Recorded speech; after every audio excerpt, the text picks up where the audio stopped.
Das ist die Nintendo Switch 2.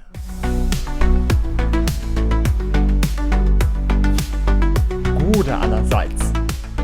Da haben wir sie endlich, die Nintendo Switch 2. Und hier auch in einer meiner Umfragen am meisten gewünscht, ein schönes Review zu der Konsole. Ach, was haben wir gewartet auf diese Konsole? 8 Jahre ist es nun her, wo wir die erste Switch in den Händen halten konnten. Und Nintendo hat sich ja schon mal alles richtig gemacht mit der Konsole. Ist klar gemacht, dass dies der Nachfolger ist und die Punkte, die bei der ersten Switch schon, naja, waren, verbessert. Ich erwähne jetzt hier in diesem Video einmal nicht die Preise, da diese einfach nur absurd teuer sind. Wir schauen uns einfach die Konsole an und was ich persönlich davon halte. Aber lasst mich zumindest eins sagen, die Zeit von dem Reveal bis zum Release haben sich echt gezogen. Aber jetzt haben wir die Konsole da! Und ich werde dieses Review auch in etwa wie in meinem Bambolab 1 Mini-Review machen, wo ich sage, was ich halt geil finde, was ich nicht so geil finde und was absoluter Käse ist. Aber ich will auch hier erwähnen, wie es ja auch bei meinem Bambolab Preview auch war, ist, dass es sich hier um meine Meinung handelt. Also wenn ich jetzt irgendetwas blöd finde, kann es sein, dass jemand anderes es wiederum geil findet. Und was ich hier auch versuchen will, in jedes Review für Hardware einzubauen, Reparierbarkeit und Haltbarkeit. Wobei so ein Review könnte man ja mit einem Unboxing anfangen. Ich war aber zu voreilig und habe alles schon ausgepackt, bevor ich irgendwie 16:9 Aufnahmen machen konnte. Aber ich habe dafür ein ASMR-Unboxing gemacht für den 9:16 Sender. Sprich als Short. Eins kann ich aber über die Verpackung sagen, dass diese im Gegensatz zur Vorgängerkonsole wesentlich kleiner geworden ist. Okay, ich habe zwar noch den allerersten Switch-Karton hier, doch der Unterschied ist gewaltig. Und dann soll die Konsole noch größer sein? Bei der Verpackung kaum zu glauben. Naja, es macht ja schon irgendwie Sinn halt, dass halt für die Einzelhändler auch mehr Konsolen auf eine Palette passen, damit halt auch mehr ausgeliefert werden können. Und ich war dann froh, dass ich meine dann bei Coolblue bestellen konnte. Nur sind die Switch 2 Konsolen derweil überall ausverkauft. Wobei die Tüte ist ja witzig, hier an der Seite sagt er, man kann es als Pro-Tüte nehmen oder man kann auch eine Katze reinsetzen. Aber kein Elefant! Das ist blöd, ich wollte eigentlich jetzt meinen Elefant hier reintun. Na, eins will ich aber noch sagen. Tut nicht irgendwelchen Scalpern auf eBay unterstützen, die die Konsole für 600 oder auch 1000 Euro verkaufen. Denn diese Leute sind genauso ein Scam wie 3DS Renew und wie sie alle heißen. Aber ach, anderes Thema. Dann kommen wir doch jetzt mal zu dem, was ich geil finde an der Konsole. Nun, die Konsole ist angenehm größer geworden und passt wunderbar in meine Hände. Und meine Hände sind damit vollkommen zufrieden. Auch die Joy-Cons einzeln sind super angenehm. Was ich echt nicht gedacht hätte. Und auch die Joy-Con-Straps sind verbessert, da man diese nicht mehr falsch anbringen kann und daran nicht stecken bleiben, wie es ja vorher bei der Switch 1 ja auch ging. Aber apropos stecken bleiben. Nintendo ist bei der Hardware auch nicht in der Vergangenheit stecken geblieben mit Full HD, sondern hat der Switch 2 4K mit HDR ermöglicht.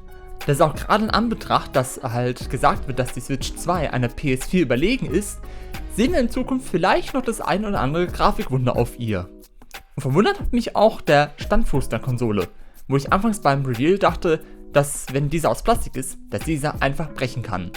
Nur diese Sorge wurde mir genommen, da laut einem Video von Jerry Rig Everything man sehen kann, dass dieser aus Metall ist. Und die Joy-Cons wackeln auch nicht mal so dolle, wenn diese an der Konsole dran sind.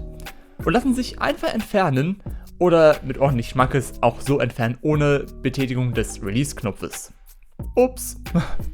Okay, das ist ja auf jeden Fall einiges, was ich an der Konsole geil finde. Und es sind sogar, vielleicht noch ein paar Sachen mehr, aber das werde ich vielleicht dann noch in Zukunft sehen, denn ich hatte jetzt ein paar Tage Zeit gehabt, die Konsole auszuprobieren und für euch dieses Review fertig zu machen. Deswegen wird es wahrscheinlich erst so mit der Zeit dann kommen, was ich denn wirklich geil finde an der Konsole. Aber ich denke mal, da werden mir viele zustimmen. Nur hat die Switch 2 auch so ein paar, Punkte.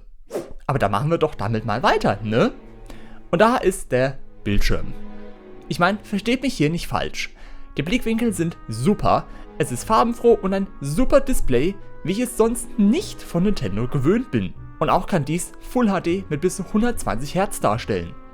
Nur ist der Punkt, bei der Reparatur. Denn das Display ist an das Frontglas laminiert. Klar, es hat seine Vorteile, nur ein riesen Nachteil. dass wenn das Glas kaputt ist und das Display in Ordnung ist, dass man trotzdem beide Komponenten austauschen muss. Das ist halt, weil die beiden miteinander verklebt sind auf dem Bildschirm, was ihr daheim niemals auseinander bekommt am Stück.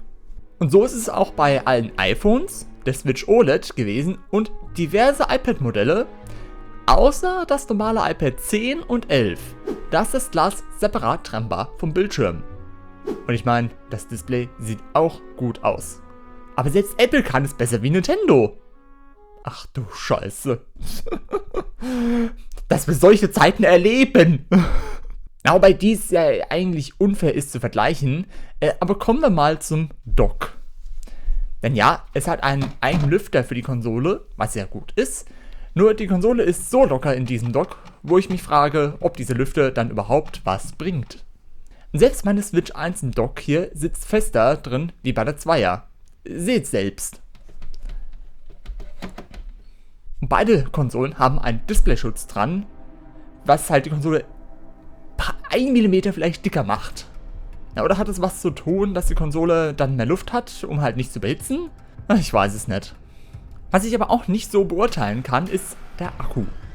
Da es halt von abhängig ist, was er auf der Konsole macht, ne? Aber in meinen Tests habe ich so 2,5 Stunden es hinbekommen, Mario Kart World zu spielen. Was finde ich gut ist, aber doch etwas länger sein könnte. Oder um es in kurzer Dauer zu sagen, 20 Minuten Gameplay haben bei mir dann etwa 12% Akku gekostet. Okay, aber wie gesagt, Akku kommt halt darauf an, was ihr darauf macht. Und Nintendo sagt ja auch, dass ihr so auf etwa 6 Stunden kommen könnt, aber ja. Nur diese Aussage, die war auch bei der Switch 1 schon so mit dem Akku, was schon etwas Käse war. Aber jetzt sage ich mal, was ich bei der Switch 2 Käse finde. Und da gehört definitiv der Joy-Con Grip dazu. Was hat sich Nintendo dabei gedacht? So unangenehm liegt dieser in der Hand, was für mich gar nicht klar geht. Bei der Switch 1 ging es einigermaßen. Ja, es war machbar. Nur das hier, ich schaue jetzt schon nach einem Pro-Controller oder einem weiteren Paar Joy-Cons, da diese einzeln angenehm sind. Angenehm war auch das Switch 1 Home-Menü, was Nintendo bis auf kleine Anpassungen so übernommen hat, was ich sehr lame finde. Hier, vom Upgrade von DS auf DSi haben wir ein fast komplett neues Home-Menü bekommen, von der Wii auf Wii U auch ein komplett anderes. Und hier, klar, ich meine, warum ein neues Menü entwickeln, wenn das jetzige sowieso funktioniert? Nur finde ich es halt trotzdem irgendwie ein bisschen Käse halt. Was auch zum Stinken ist, dass die Joy-Con-Sticks laut iFixit immer noch das Problem haben können zu driften. Das heißt somit, dass der Stick eine Bewegung erkennt, obwohl dieser gar nicht betätigt wird. Hier, fast 8 Jahre hatte Nintendo Zeit gehabt, dies zu beheben. Die haben sogar Patente für andere Analogsticks angemeldet, also warum denn nicht gleich anwenden? Ei. Eine Sache habe ich noch, was stinkt bei der Konsole, ist, dass beide USB-C-Stecker und der Kartenslot fest mit Mainboard verlötet sind. Gerade diese Anschlüsse sind aufgrund vom ständigen Docken und Spieleinlegen einiges ausgesetzt und können mit der Zeit halt auch kaputt gehen. Und dass man diese dann nicht einfach austauschen kann, sondern sich jemand speziell drum kümmern muss oder es eingeschickt werden muss, ist blöd. Brrr. So, da haben wir es mit diesen Punkten erstmal. Ich hätte zwar auch noch ein paar weitere Sachen hinzufügen können, wie dass nur MicroSD-Express-Karten gehen oder dass die Konsole abwärtskompatibel ist. Nun habe ich dies ja schon in einem anderen Video schon erläutert, wo ich eine Zusammenfassung der Direct von der Switch 2 gemacht habe. Doch kommen wir mal zu einem Fazit. Was ich denn von der Konsole insgesamt halte. Nun, die Switch 2 ist eine gute Weiterentwicklung der ersten Switch, keine Frage. Aber sie fühlt sich für mich so an wie ein Update der ersten Switch. Und wie es anfangs bei der Wii U war, wo viele dachten, dass es eigentlich nur ein Update der Wii-Konsole sei oder nur ein Add-on für die Wii und dann doch eine komplett neue Konsole war. Ist die Switch 2 wirklich so etwas geworden, finde ich? Einfach die Switch 1 genommen, die Punkte verbessert, die bei allen negativ waren und verbessert. Eben halt mit der Performance, Kickstand, Joy-Cons etwas, Display und kleinen Sachen bei ihr. Und ich denke, in Zukunft werden wir einige grandiose Spiele auf ihr entdecken. Und vielleicht wirklich das ein oder andere Grafikwunder. Mario Kart World zeigt es schon etwas, aber dies wurde ja, wie es in Interviews hervorging, für die Switch 1 geplant, weswegen die Grafik sogar noch besser sein könnte. Und wenn ihr wollt, dass ich auch ein Review mache zu diesem Spiel, dann schreibt es mal gerne in die Kommentare unten. Und wenn ihr ansonsten andere Technikgedöns von mir interessiert seid, dann könnt ihr mich abonnieren, um auf dem Laufenden zu bleiben. Und hier noch schnell in eigener Sache. Auf Discord seht ihr auch Updates, wenn irgendein Video oder so mal umgeplant ist oder ausfällt oder drum und dran. Oder wie es halt dann auch weitergeht mit den Twitch-Livestreams. Naja, dann denke ich, ich habe alles gesagt und kann somit sagen, man sieht sich.